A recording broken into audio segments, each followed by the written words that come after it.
It's been a little crazy around here. I cut 15 of these for these crazy light fixtures that are going in a speakeasy that's being opened by one of my favorite restaurants in Southern California, the Back Abbey, because they serve all kinds of Belgian ale.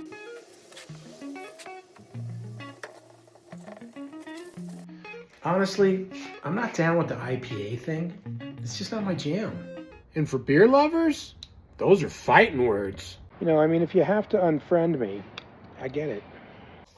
And then as soon as these are installed, I have to be taillights to Aspen, Colorado for the installation of the Grand Nest Chandelier. 16 microphone light fixtures suspended in a nest of microphone cable. And then it's off to Sonoma to take this bad boy up to a new home build. And that's going to be wine tasting. Epic fixture.